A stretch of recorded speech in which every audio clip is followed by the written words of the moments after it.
सजयति सिंधुरवदनो देवो यत्पादपङ्कजस्मरणं वासरमणिरिव तमसारासन्ना सति विघ्नानां या कुन्देन्दुतु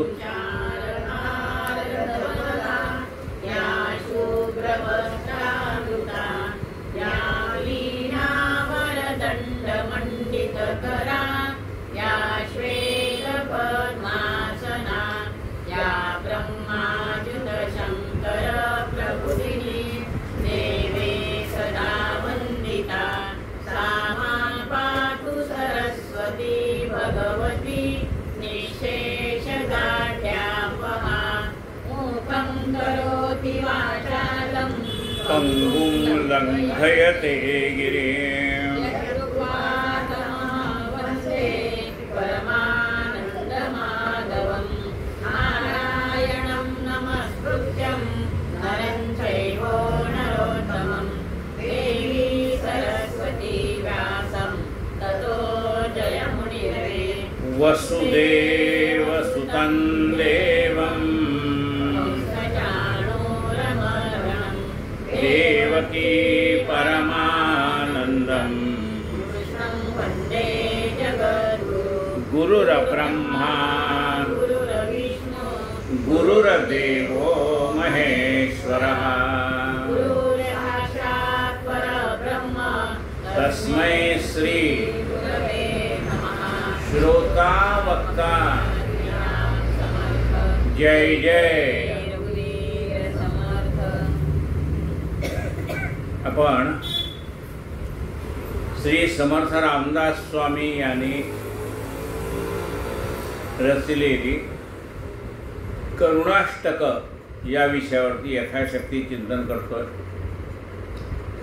पहिलं अष्टक 15 कडव्याचं म्हणजे 15 ओव्याचं पूर्ण झालेलं आहे। आता दुसऱ्याला आपण सुरुवात करतो।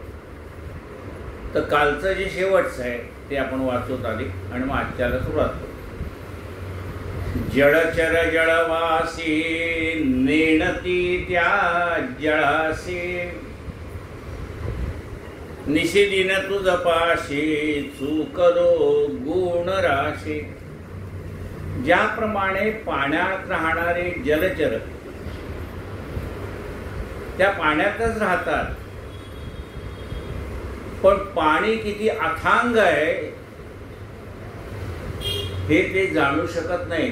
ते जेवढ्या डबक्यात असेल, जेवढ्या मर्यादित असेल तेवढ्या मर्यादितच होणार, पण ज्या पाण्यात आपण राहतो ते पाणी किती अथांग आहे हे त्यांना कळत नाही। तसं आम्ही या भगवंतानेच निर्माण केलेल्या विश्वामध्ये राहतोय, पण आम्ही त्याला जाणू शकत नाही। एक मनुष्य टाटा कंपनीतनं रिटायर्ड झाला। मग त्याला विचारलं, तुम्ही टाटाने भेटले का? म्हणजे नाही भेटलो। काय करू होती म्हणजे आम्ही आपलं काम करत होतो, पगार मिळत होता, झालं तसं आपलं आहे, आमचं चाललं व्यवस्थित, काय त्याला भेटायचं? जसं तो म्हणला मी टाटाच्याच कंपनीत काम केलंय, पण त्याला भेटावं असं मला कधी वाटलं नाही। तसं आपलं आहे, आपल्याला कधी भेटावं असं वाटलं नाही। ज्याला वाटलं तो विचार करतो की हे मला कसे भेटते। मग म्हणाले मी उत्कृष्ट काम केलं तर मला पदक मिळेल आणि ते पदक त्यांच्या हातून मिळेल। मग त्यांनी उत्कृष्ट काम करायला सुरुवात केली आणि पदक मिळवलं आणि तेही त्यांच्या हातून त्याला मिळालं। म्हणजे इतकं उत्कृष्ट काम करावं की त्या भगवंताला असं वाटलं पाहिजे की याला काहीतरी बक्षीस द्यायला पाहिजे। तो विचारतो काय देऊ? सलोकता देऊ का, समीपता देऊ का, काय देऊ तुला सांग? हा, समीपता, स्वरूपता, साहित्यता, तुला काय देऊ ते सांग।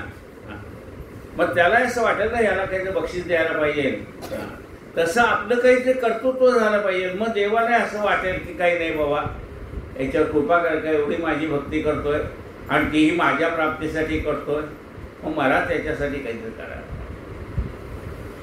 भूमिधर निगमासी वर्णवेना जयासी सकल भुवनवासी भेटी रे रामदासी।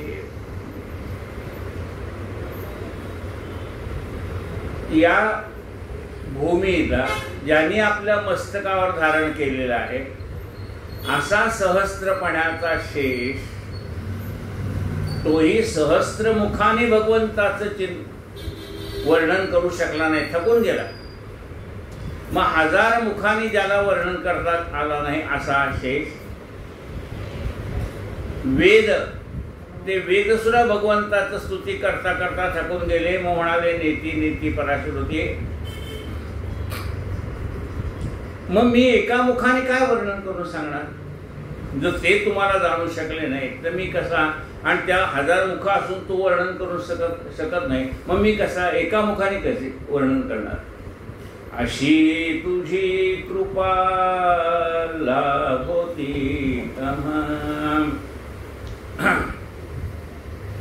एक मुखे मी वर्णुती किती, अनंत तो तुझ्या शरण रे पदी. म्हणजे एकमुखाने मी किती वर्णन करू? जर 1000 सहस्त्रमुखाचा शेष तुला वर्णन करू शकत नाही, माझ्यासारखा एक मुखाचा मनुष्य तुझं काय वर्णन करतो? सकल भुवन वासी भेटी दे रामदासी. सर्वत्र अणुरेणूला व्यापून असणारा असा तू परमात्मा, पण मला भेट दे. आता जर सर्वत्र अणुरेणूचा आहे तर तो आपल्याला भेटतोच आहे, पण मला भेट कशी पाहिजे? तुझी सगुण रूपात पाहिजे. सुंदर माधव मेघश्याम असा त्या सगुण रूपात असलेला परमात्मा त्यांनी मला दर्शन द्यावं अशी ओढ लागली. निर्गुण निराकाराला काय ते भेटावं म्हणून आपण ते अनुभवण्यासाठी निर्गुण निराकार आहे, आणि भेटण्यासाठी सगुण साकार परमात्मा आहे. तो सगुण साकार परमात्मा मला भेटावा. मग त्यांनी कसं यावं? गरुडावरी वैसोनी माझा कैवारी आला. तसं सगुण रूपामध्ये मला दर्शन द्यायला ये अशी प्रार्थना केली. आजच्या कडव्याला सुरुवात करू. जय जय रघुवीर समर्थ. दुसरं अष्टक आहे. तुझा दास मी व्यर्थ जन्मासा. की मला असं वाटत होतं की मी तुझी खूप उपासना केली, नामस्मरण केलं आहे, पारायण केलेले आहे, खूप चांगली चांगली कामं करतोय, सगळं करतोय, मग मला तो का भेटत नाही असं आत्तापर्यंत मला वाटत होतं. काही मला का भेटत नाही? पण माझ्या असं लक्षात आलंय का भेटत नाही. असंख्यात रे भक्त हो निगेले, तिही साधनांचे बहु कष्ट केले. नभे कार्य करता भूमी भार झालो, तुझा दास मी व्यर्थ जन्मासी आलो. देवा मी तुझा दास म्हणून घेतोय, पण असे असंख्य भक्त होऊन गेले की ज्यांनी तुझ्या प्राप्तीसाठी अनेक साधनं केलेली आहे. मग त्यांचा ज्या वेळेला मी चरित्र वाचतो, कीर्तनाच्या माध्यमातून म्हणा, प्रवचनाच्या माध्यमातून म्हणा, पुस्तकाच्या माध्यमातून, अशा संतांची अशा भक्तांची ज्यावेळेला मी चरित्र वाचतो ना, त्यावेळेला असं माझ्या लक्षात येतं की अशी तुझ्या प्राप्तीसाठी असंख्य साधनं करणारी जी भक्त मंडळी आहेत त्यांच्या मानाने मी काहीच करत नाही. आपल्या मानाने आपण भरपूर करतो, पण त्यांची चरित्र वाचल्यानंतर असं लक्षात येतं की त्यांच्या मानाने आपण काहीच करत नाही. मग त्यांच्याकडे पाहिल्यावर मला असं वाटतं मी भूमीला भार तर झालो नाही ना. नव्हे कार्य करता भूमी भार झालो, तुझा दास मी व्यर्थ जन्मासी आलो. देवा त्यांच्याकडे पाहिल्यानंतर मला असं वाटतं की त्यांनी एवढी प्रचंड उपासना केली तेवढी मी करू शकत नाही. त्यांची चरित्र आपण वाचतो ना, कल्याणा छाटी म्हटल्यावर कल्याण स्वामींनी गडावरनं उडी मारली ती छाटी पकडण्यासाठी, अंगावरचं वस्त्र पकडण्यासाठी. काठेकरूची असते तर काय म्हटले असते, समजा समर्थाने मारवण लागतं, अनंता छाटी मी म्हटलं असतं दुसरी आढळून देतो. आपण उडी मारली असते का? मग ही संतांची चरित्र वाचल्यानंतर त्यांनी तुझ्या प्राप्तीसाठी जे केलं त्या मानाने मी काहीच करत नाही. मग मला असं वाटतं मी काय भूमीला भार झालोय का काय? बहुदास ते तापस म्हणजे याचं काय होतं, इथं आपल्याला साधक म्हणून अहंकार झालेला असतो निर्माण की मी एवढी साधना करतो, तर तो अहंकार यांची चरित्र वाचल्यानंतर निघून जातो. आपल्या असं लक्षात येतं की आपण करतोय खरंय, पण त्यांच्या मानाने काहीच करत नाही. जसं जगाकडे पाहिल्यानंतर जगामध्ये अनेक लोकांच्या वाट्याला आलेली दुःख पाहिली की त्या मानाने आपल्या वाट्याला आलेली दुःख कमी आहेत असं लक्षात येतं. तसं ज्याने भगवंतासाठी एवढी कष्ट सहन केलेली प्राप्तीसाठी ते पाहिल्यानंतर त्या मानाने आपण काही करत नाही असं लक्षात येतं. बहुदासते तापसी तीर्थवासी गिरी कंदरी भेटी नाही जनासी स्थिती ऐकता थोर विस्मित झालो तुझा दास मी व्यर्थ जन्मासी आलो. असे अनेक भक्त आहेत तुझे की ज्यांनी त्यांचं सबंध आयुष्य तीर्थ किनारीच घालवलंय. कोणी गंगेच्या किनारी राहिलंय, कोणी मथुरेच्या वृंदावनात राहिले, कोणी कुठे राहिले. म्हणजे काही भक्त तुझे अखंड चिंतनातच रमलेले आहेत, तीर्थक्षेत्राला राहिलेले आहेत. कुणी गिरी कपाटात म्हणजे डोंगराच्या मध्ये गुहेमध्ये म्हणजे बसलेले तुझी साधना करीत, तेव्हा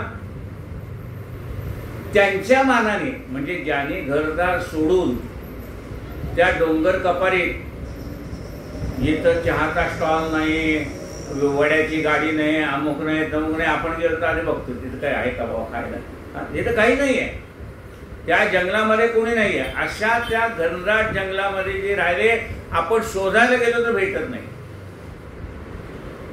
एक मनुष्य शोधायला गेला होता तर ते असं चारी बाजू सगळे दाढी विडी लांबपर्यंत पसरलेली, आतमध्ये दिवे ते होत आहेत काय.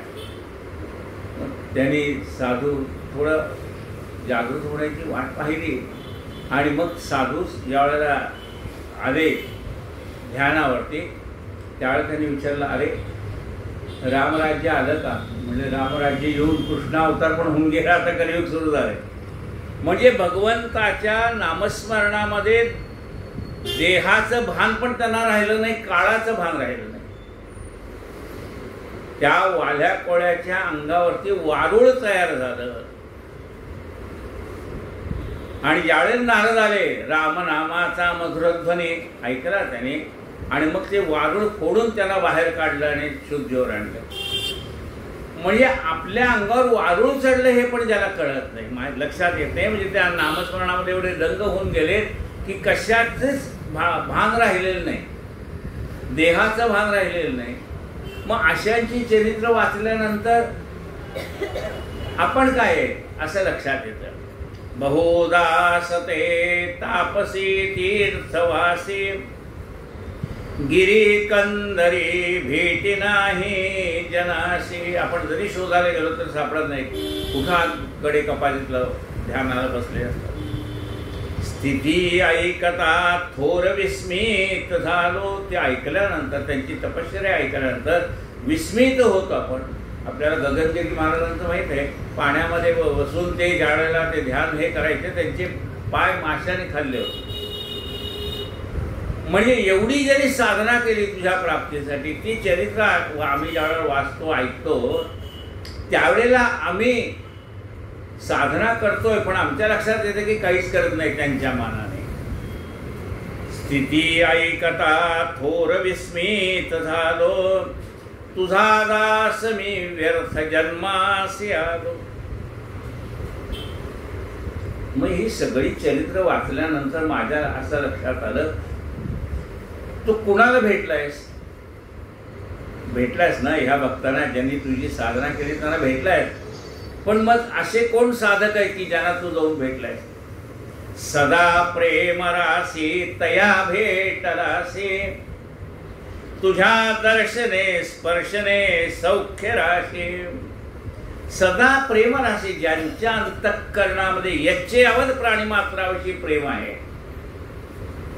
आता बघितलं ना, नाथ महाराजांनी त्या गाढवाला पाणी पाजलं. म्हणजे यच्चेयावत प्राणीमात्राविषयी ज्याच्या मनामध्ये एवढा प्रेम आहे, म्हणजे ज्यांच्याजवळ प्रेम आहे त्यांना तू भेटलास.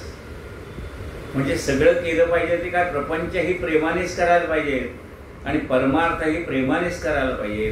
तुझं एखाद्याने ओझा आपल्या अंगावर टाकलं ना आपण करतो असं नाही, प्रपंचासोबत आनंदाने प्रेमाने केला पाहिजे. म्हणजे प्रपंचही प्रेमानेच करायचा आणि परमार्थही प्रेमानेच करायचा. सदा प्रेम राशी तया भेटलासी, तुझ्या दर्शने स्पर्शने सौख्य राशी. देवा, तुझ्या दर्शनाने तुझ्या स्पर्शाने सौख्य मिळतं. नुसतं सौख्य नाही, राशी म्हटलंय, सौख्याच्या राशी. म्हणजे किती खर्च केलं तर संपणार नाही असं सुख समाधान मिळतं. मग एखाद्या विचारलं, तुला का नाही मिळालं बाबा, यांना मिळालं.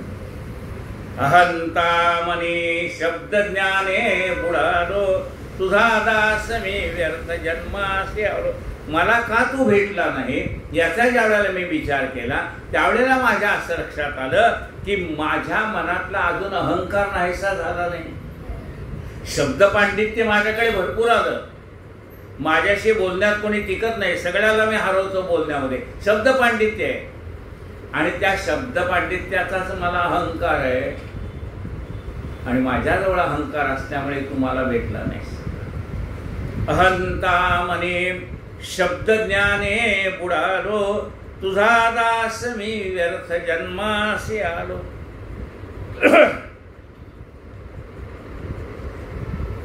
तुझ्यावरती प्रेम करणारी माणसं आणि तू सर्वत्र भरलेले असल्यामुळे सर्वावरती प्रेम करणारे असे जे तुझे भक्त आहेत, दास आहेत, तुझे प्रीतीचे दास निर्माण झाले, असंभाव्य ते कीर्ती बोलून गेले. असे जे तुझे दास म्हणजे तुझे भक्त आहेत त्यांनी तुझी कीर्ती वर्णन करून सांगितली, कारण त्यांना अनुभव आला. तुझ्या प्रेमाचे दास आहे, तू त्याच्यावर कृपा केलेली आहे. मग ज्याच्यावर तुझी कृपा झाली त्यांनी त्यांच्या जीवनात त्यांचे अनुभव दिले, मला देव कसा भेटला. अनेक संतांची चरित्र वाचल्यानंतर आपल्याला लक्षात येतं की देव यांना कसा भेटला, त्यांच्या मदतीला कसा धावून गेला, दामाजीसाठी महार होऊन गेला. दामाजीने विकली जी कोठी, त्याच दाम घ्या जी पदरात, झाला महार पंढरीनाथ. म्हणजे त्या भक्तासाठी भगवंताने किती जी काही प्रसंग आले त्या प्रसंगातनं भक्ताची सुटका केली, त्याच्यासाठी अनेक रूप धरली भगवंताने.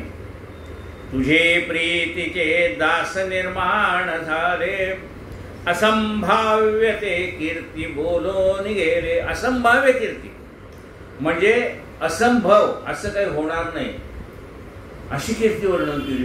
काय कीर्ती वर्णन केली म्हणजे हिरण्यकश्यपूने विचारलं, तुझा देव कुठं आहे? म्हणजे कुठं पण आहे. म्हणजे या खांबात आहे का? खांबात आहे म्हणल्यानंतर त्यांनी लाथ मारत त्यातनं प्रकट झालाय. असंभाव्य खांबामध्ये प्रकट होईल का? पण झाला. तेही सुद्धा त्याला दिलेले जे वर आहे त्याच्या अटीत न बसता असं रूप निर्माण केलं, नरसिंह रूपाने प्रकट झाला. म्हणजे हे सगळे असंभाव्य, म्हणजे बुद्धीला न पटणारं की असं काय होऊ शकतं असा विचार सुद्धा आपल्या मनात येत नाही. पण असा परमात्मा त्या भक्ताच्या केवळ शब्दासाठी प्रकट होतो. तुझे प्रीतीचे दास निर्माण झाले, असंभाव्य ते कीर्ती बोलून गेले. पुंडलिकाचं चरित्र आपलं ऐकतो ना आपण. त्यांनी सांगितलं, इथं उभा राहा. तो उभा आहे त्याच्यासाठी, अजून वाट पाहे उभा भेटीची आवडी. बहुधारणा थोर चकित झालो. अशा प्रकारचं त्यांच्याकडे असलेलं प्रेम, त्यांच्याकडे असलेला जिव्हाळा, त्यांच्याकडे असलेलं ज्ञान पाहून मी चकित होऊन गेलो. तुझा आणि मला असं वाटतंय देवा, तुझा दास मी व्यर्थ जन्मासी आलो. तू अमुक ठिकाणी असशील, तमुक ठिकाणी असशील म्हणून मी तीर्थयात्रा केल्या. कुठं रामेश्वरला गेलो, कुठं काशीला गेलो, कुठे बद्रीनाथला गेलो, कुठं केदारनाथला गेलो, अमुक अमुक ठिकाणी तू आहेस असं लोकांनी सांगितल्यानंतर 12 ज्योतिर्लिंग सगळ्या यात्रा मी केल्या. आणि मग त्या ठिकाणी मी काय पाहिलं, बहुसाल देवालये हाटकाची, रसाळा कळा लाघवे नाटकाची, पूजा देखता जाड जीवी गळालो, तुझा दास मी व्यर्थ जन्मासे आलो. बहुसाल देवालये हाटकाची, एवढी प्रचंड अशी मंदिरं पाहिली. दक्षिण भारतात आपण गेल्यानंतर लक्षात येतं त्या मंदिराचा विस्तार केवढा मोठा आहे. चालता चालता आपण थकून जाऊ एवढी ती मंदिराची परिक्रमा करायचं म्हटलं. बहुसाल देवालये हाटकाचे, त्याच्या ठिकाणी सुवर्णाचे राशीच्या राशी पडलेल्या आहेत. रसाळा कळा लाघवे नाटकाचे, त्या ठिकाणी चाललेली सगळी रासक्रीडा असेल किंवा काही चाललेले असेल त्यांची भक्ती. त्या दक्षिण भारतामध्ये तर कितीतरी असे आपल्याला माहिती आहे की त्यांची उत्तिष्ठ उत्तिष्ठ गोविंद उत्तिष्ठ गरुडध्वज, त्यात भगवंताला पहाटेची जी काकडा आरती म्हणताय ती किती सुंदर असते, त्याची पूजा किती सुंदर असते.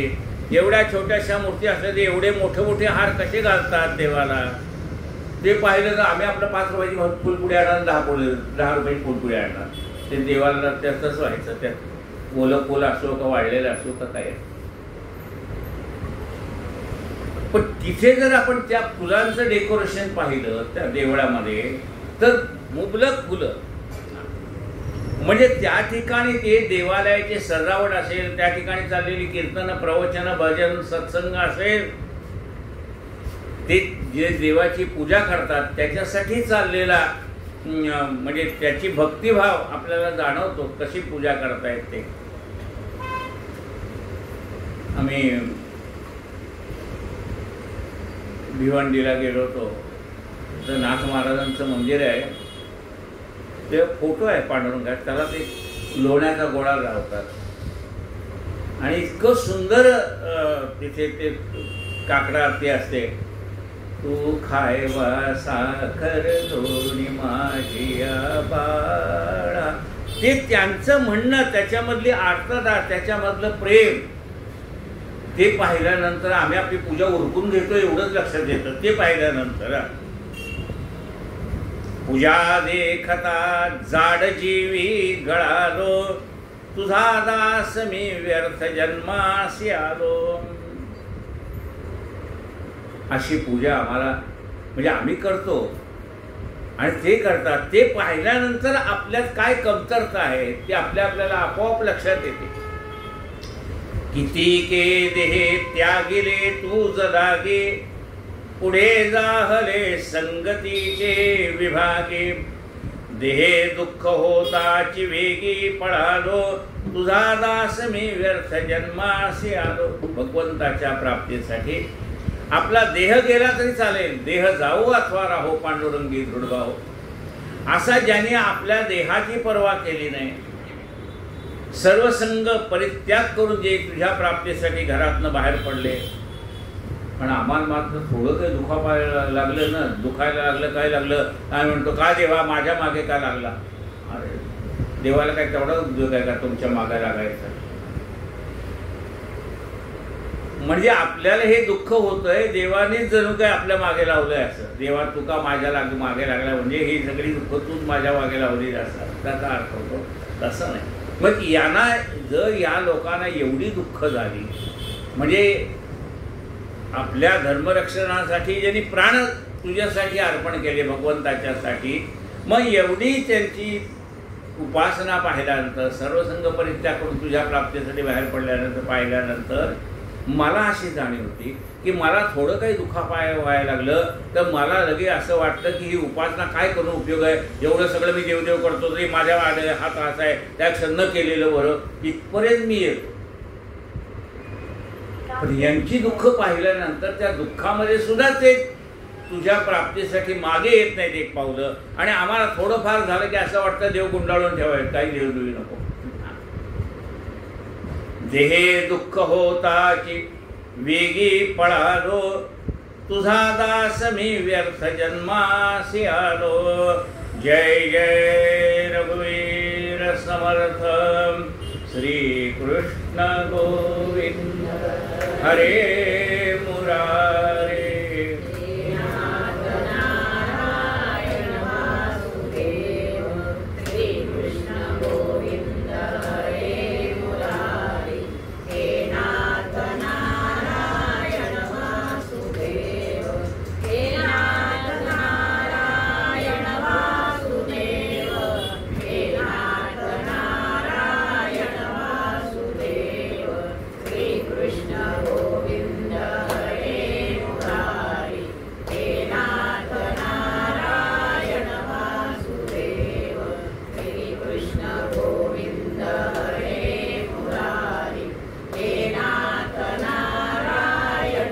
गोपाल कृष्ण भगवान की जय. किती योग मूर्ती, किती पुण्य मूर्ती, किती धर्म संस्थापना अन्न शांती. परस्तावलो कावलो तप्त झालो, तुझा दास मी व्यर्थ जन्मासी आलो. कितीतरी योग मूर्ती पाहिल्या. ज्ञानेश्वर माऊली पाहिले, संत तुकाराम महाराज पाहिले, गजानन महाराज पाहिले, अनेक संत. किती योग मूर्ती, किती पुण्य किती. केवळ त्यांच्या नावावरती, देहू संत तुकाराम महाराजांच्या नावावरती, आळंदी माऊलींच्या नावावरती, सज्जनगड रामदास स्वामींच्या नाव, म्हणजे केवळ त्यांच्या अस्तित्वामुळे, शेगाव महाराजांचं, म्हणजे त्यांच्या केवळ अस्तित्वामुळे ती जमीन पुण्यभूमी झाली. म्हणजे त्यांच्यामुळे त्या जमिनीला पुण्यभूमीचं स्वरूप प्राप्त झालं, त्या संतांच्या त्या ठिकाणच्या वास्तव्यामुळे.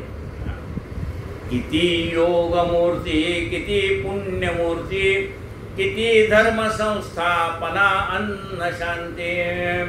आपला धर्म रसा तळाला गेलेला पुन्हा ज्याने मूळ पदावर आणला, अशा अनेक धर्मसंस्थापक होऊन गेले. अनेक ठिकाणी अन्नदान अखंड चालू आहे. मग ज्या ठिकाणी हे सगळं चाललेलं आहे ते पाहिल्यानंतर परस्तावलो, मला पश्चाताप झाला. परस्तावलो कावलो तप्त झालो. मी माझ्यावरच रागवायला लागलोय. हे एवढं सगळे करू शकतात आणि मी काहीच करू शकत नाही का? मी स्वतंत्र जरी काही करू शकत नसलो तरी सुद्धा ही अशी कार्य ज्या ठिकाणी चालली त्या ठिकाणी तर जाऊन मी माझं योगदान देऊ शकतो, त्या ठिकाणी जाऊन तर मी सेवा करू शकतो. परस्तावलो कावलो तप्त झालो, तुझा दास मी व्यर्थ जन्मासी आलो. सदा सर्वदा राम सांडो निकामे, समर्था तुझे दासा में निकामे. बहुस्वार्थ बुद्धी नरे कष्ट वेलो, तुझा दास मी व्यर्थ जन्मासी आलो. सदा सर्वदा राम सांडू निकामे. आम्ही आमच्या प्रपंचाच्या कामामध्ये किंवा आमच्या मनाच्या ज्या काही इच्छा आहेत त्या पूर्ण करण्यासाठी देवा तुला सांडतो. म्हणजे काय? तुझ्या उपासनेमध्ये अंतर पडतं ह्या सगळ्यामुळे. सदा सर्वदा राम सांडोनी कामे, म्हणजे ह्या कामामध्ये आम्ही एवढं व्यस्त झालोय की आम्हाला तुझं नाम घ्यायची पण वेळ सवड नाही. सत्संगाला जायचं म्हटलं तर सवड नाही, काही करावं म्हटलं तरी सवड नाही, कारण प्रपंचाचा व्यापच एवढा मोठा आहे. सकाळी उठल्यापासून रात्री झोपेपर्यंत व्याप आहे. सदा सर्वदा राम सांडो निकामे, समर्था तुझे दासा में निकामे. यांनी सगळी आयुष्याच्या आयुष्य तुझ्यासाठी घातली आणि आम्ही मात्र आमचं आयुष्य सगळं प्रपंचासाठीच घातलं. बरं काय का? त्यांनी त्यांचं आयुष्य कशासाठी लावलंय आणि आम्ही आमचं आयुष्य कशासाठी लावलं? बरं म्हणले एवढं सगळं करून तरी काय हाताला लागलं का? नाही म्हणले. आयुष्य ओघळून मी रिक्त हस्त आहे. एवढं सगळं करून सुद्धा हातात काही ओझळीत काही शिल्लक नाही. आयुष्य ओघळून मी रिक्त हस्त आहे. मग म्हणलं त्यांनी त्यांचं आयुष्य सगळं भगवंताच्या प्राप्तीसाठी लावलं आणि आम्हाला मात्र प्रपंचातनं देवा केवळ तुझं नाव घेण्यासाठी सुद्धा सवड मिळू नये, याला काय म्हणावं, त्याचं मला वाईट वाटतंय असं भक्त म्हणतो. सदा सर्वदा राम सांडो निकामी, समर्था तुझे दासा मी निकामी, बहुस्वार्थ बुद्धी नरे कष्टवीर. काय झालं, आमच्या मनामध्ये एवढा स्वार्थ आहे, त्या स्वार्थामुळे आम्ही इतके काबाड कष्ट करत बसलो की तुझ्यासाठी थोडा सुद्धा वेळ शिल्लक ठेवला नाही. प्रपंचातला थोडा तरी वेळ तुझ्यासाठी काढावा, तेवढा सुद्धा आमची एवढी कामामध्ये आम्ही स्वतःला गुंतून घेतलंय की तुझ्यासाठी थोडासा सुद्धा वेळ आम्ही ठेवला नाही. बहुस्वार्थ बुद्धी नरे कष्टवेदो, तुझा दास मी व्यर्थ जन्मासे आलो. असं हे सगळ्यांची चरित्र वाचल्यानंतर आपल्याला असं वाटायला लागतं की त्या मानाने आपल्या हातनं उपासना काहीच घडलेली नाही. आता हे कडवं किंवा हे दुसरं अष्टक वाचल्यानंतर आपल्या मनामध्ये परिवर्तन काय होत आहे.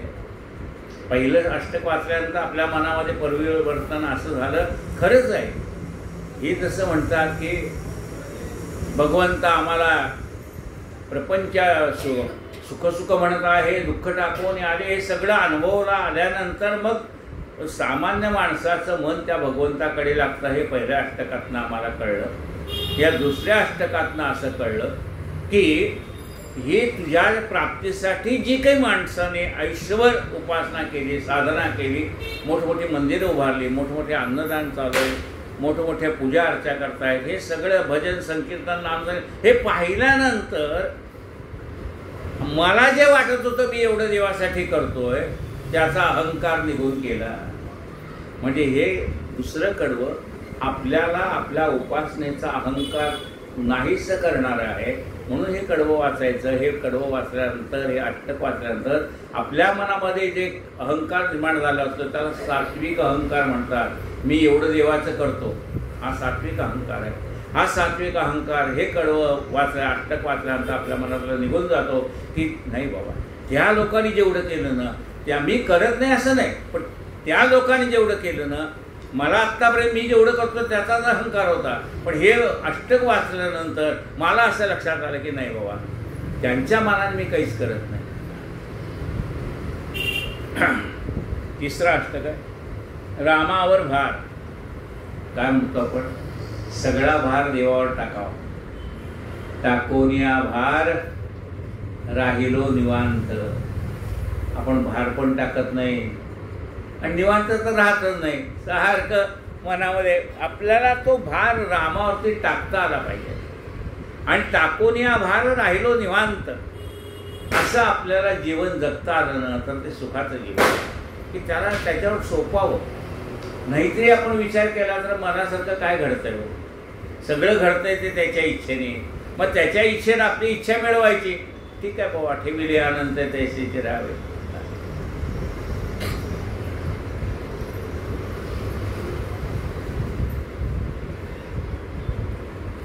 बघा, देवाचं नाव घ्या का नका घेऊ, देव आपली काळजी घेतो. तो आपला भार उचलतोय. तुम्ही उपासना केली तरी उचलेल, नाही केली तरी उचलेल. नसे भक्तीना ज्ञान ना ध्यान काही, नसे प्रेम हे राम विश्राम नाही. असा दीन अज्ञान मी दास तुझा, समर्था जनी घेतला भार माझा.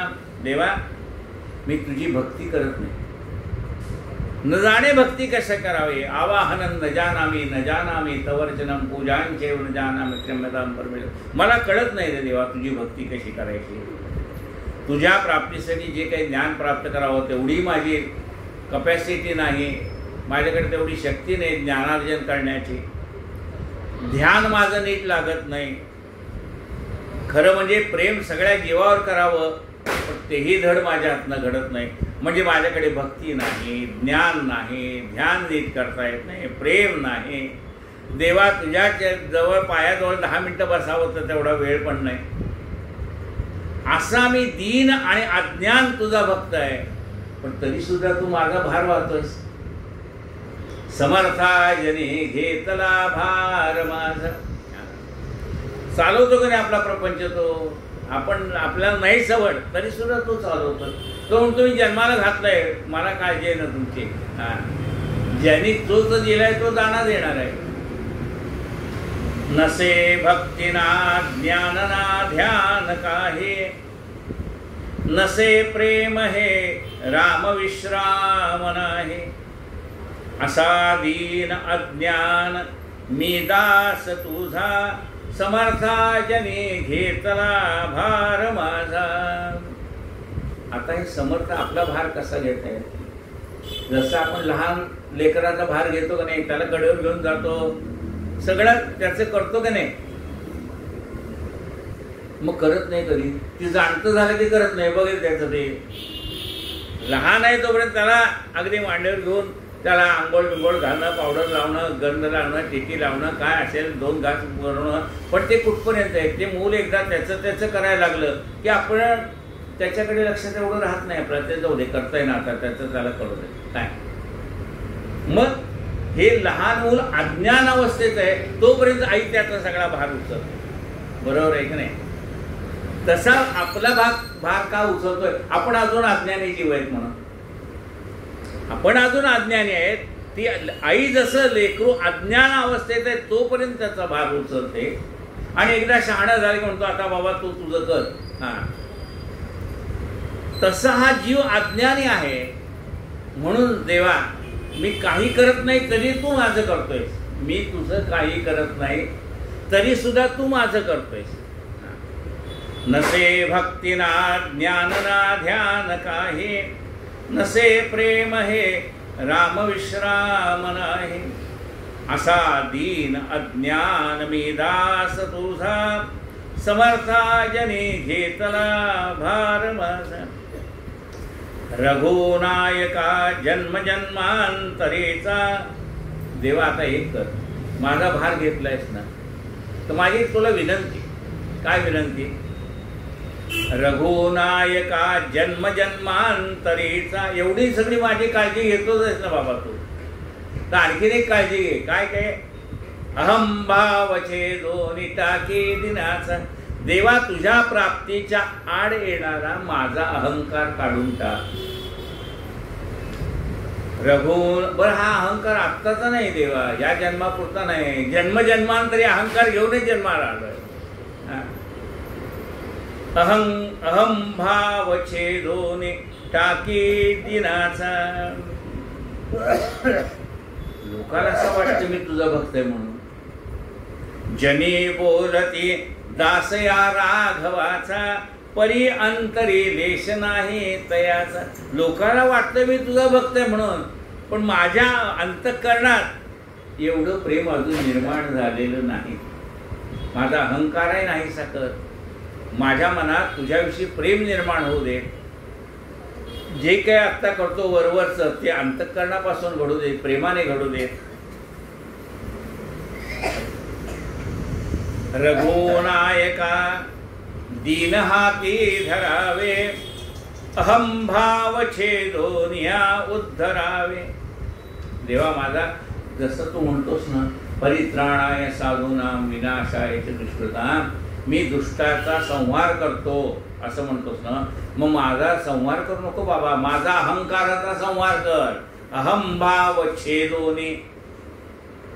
माझा अहंकार छेदून टाकण, माझा उद्धार कर. अहम भाव छेदोनिया उद्धरावे.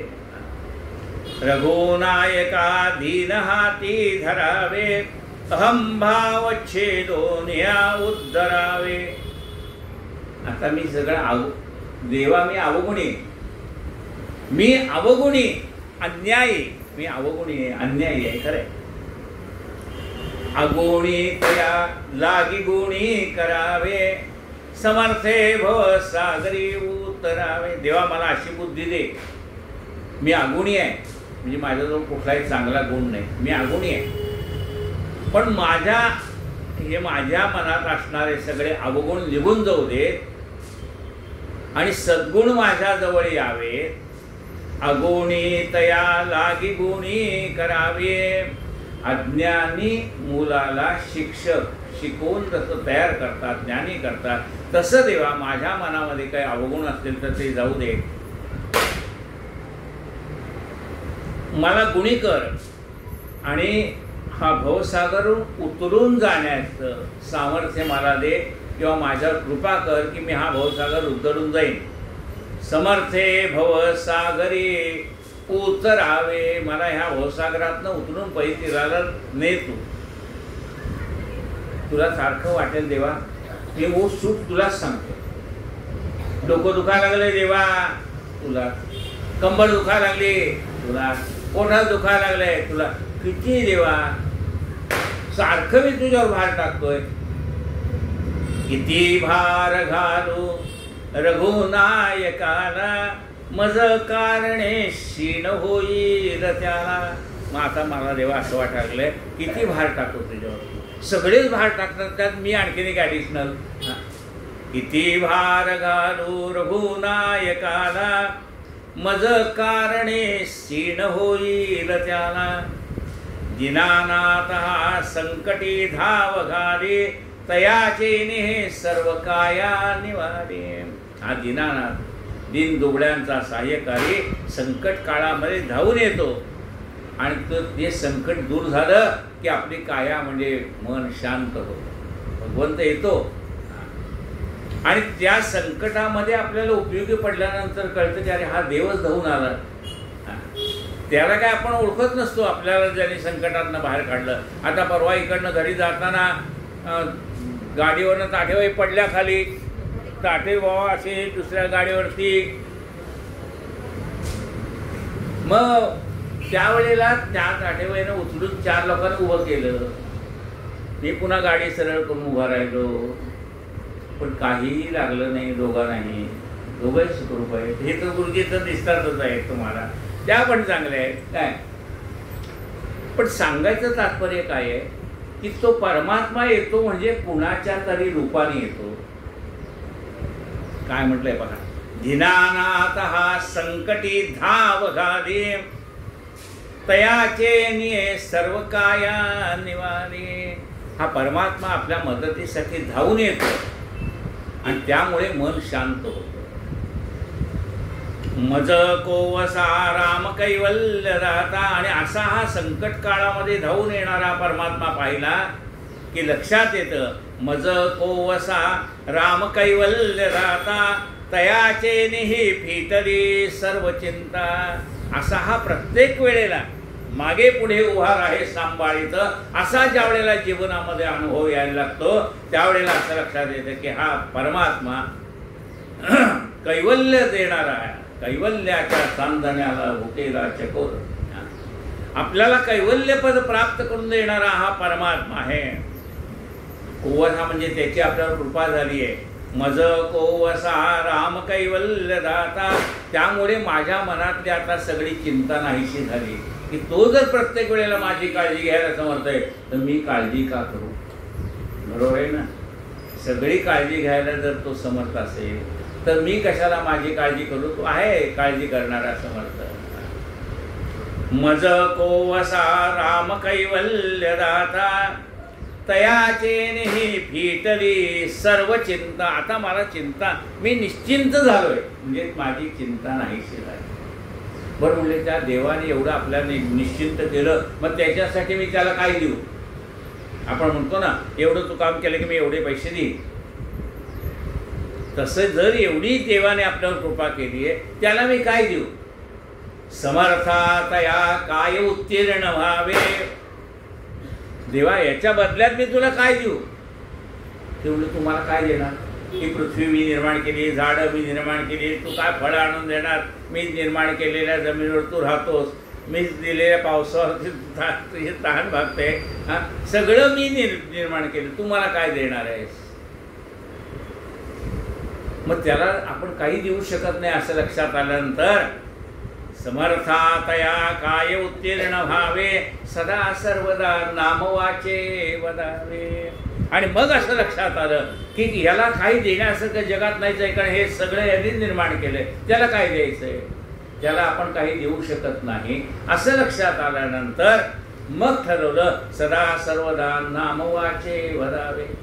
मग असं लक्षात आलं की याला काही द्यायची आवश्यकता नाही, कारण तो सगळं त्याचंच आहे, त्याला आपण त्याचंच घेऊन त्याला काय देणार आहे.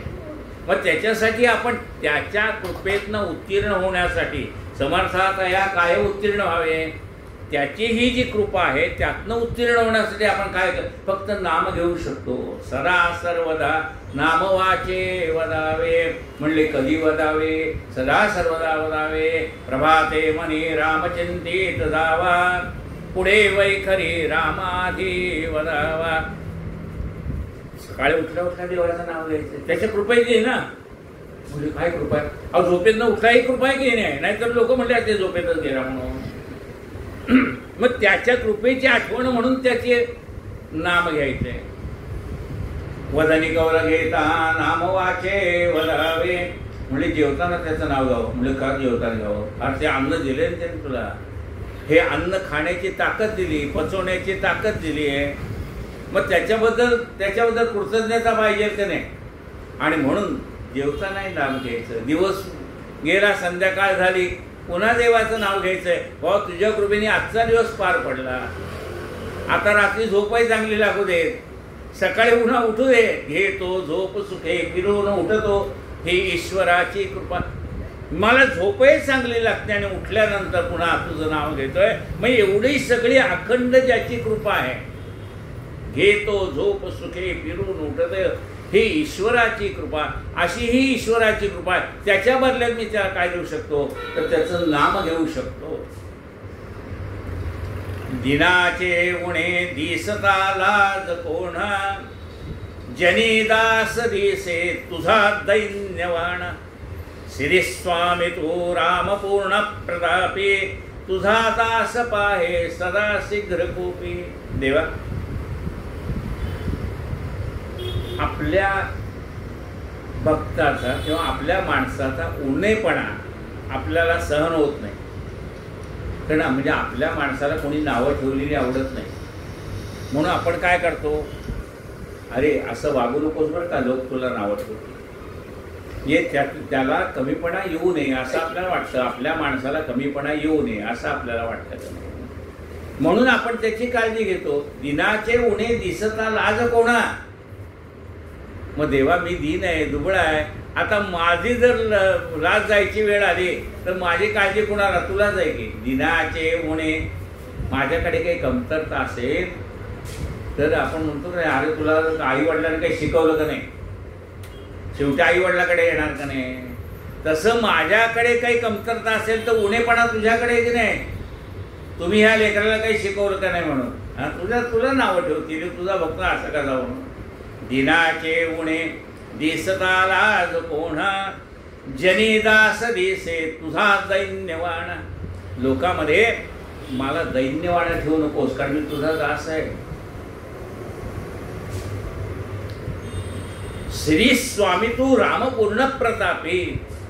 माझ्यावरती कृपा करणारा कोण आहे, राम आहे, ज्याने 33 कोटी देवांना तुरुंगातनं सोडवलंय. असा रावणाचा वध करून असा राम माझ्या पाठीमागे उभा आहे. आता मला कमीपणा आले, तुला आवडेल का देवा, नाही ना. मग माझ्याकडे काय दोष असतील ते काढून टाकणं. मी कुठं चुकत असेल त्यातनं मला सुधारण्याची बुद्धी दे, मला चांगलं वागण्याची बुद्धी दे, मला चांगलं करण्याची बुद्धी दे. कारण मी तुझा दास आहे, लोकांनी मला नावं ठेवू नये असं तुला वाटतं का नाही. मग मला चांगली बुद्धी दे, चांगलं कार्य माझ्या हातनं घडू दे. आणखीन एक दोष आहे रे देवा माझ्यामध्ये, तेवढा काढून टाक. म्हणजे काय दोष आहे, तुझा दास पाहे सदा शीघ्र कोपी. मला लगेच राग येतो. हां, थोडं काही झालं की राग येतो, थोडं काही राग झालं, थोडं राग काही झालं की रागच येतो मला. हा जो माझा शीघ्र कोपी स्वभाव आहे ना, लगेच राग येतो, हे जरा आवरू दे. क्रोधात उद्भवती संमोहा, संमोहात स्मृतिविभ्रमा, स्मृतिभ्रंशात सर्वनाश. क्रोध का आवरायचा आहे. क्रोधात उद्भवती संमोहा, संमोहात स्मृतिविभ्रमा. राग आला की आपण कुणाला बोलतोय, काय बोलतोय, त्याचे परिणाम काय होतील कळत नाही. म्हणून देवा हा माझा जो शीघ्रकोपी स्वभाव आहे ना, तो जरा शांत कर, थोडं सहन करण्याची शक्ती दे, ताकद दे. हां, मला काही सहन होत नाही, लगेच राग येतो. अरे बाबा, ते आवरायची बुद्धी दे मला, मला माझा राग आवरता आला पाहिजे, मला थोडी सहनशक्ती दे. श्रद्धा और सबुरी, सबुरी पाहिजे. मग तो सबुरी दे. दोन्ही आहे. प्रपंच करताना सुद्धा सबुरी पाहिजे. काही गोष्टी आपल्याला मिळतील पण मिळायला वेळ लागेल का नाही, मग ती सबुरी पाहिजे तिथे. आणि अध्यात्मामध्ये सुद्धा सबुरी पाहिजे. देव कृपा करेल पण त्याच्यासाठी सुद्धा वाट पाहायची तयारी पाहिजे त्याने. लगेच तर लगे आहे का, आज मी उपासना म्हटली की संध्याकाळी देव घरी आला पाहिजे, तर बाबा मी पण येतो चहा प्यायला तुझ्याकडे. आणि आज आपण उपासना केल्यानंतर तो आपल्याला भेटणार आहे, पण त्याला भेटायला काही ते कालावधी लागेल. म्हणजे तेवढी सबुरी आपल्याकडे पाहिजे. राग येता उपयोग नाही काय कुठल्या गोष्टीचा. तो मला शांत झाला पाहिजे, मन शांत झालं पाहिजे, अशी माझ्यावर कृपा कर, अशी भगवंताला प्रार्थना केली. कायेन वाचा मनसेंद्रियर्वा बुद्ध्यात्मना वा प्रकृती स्वभावात्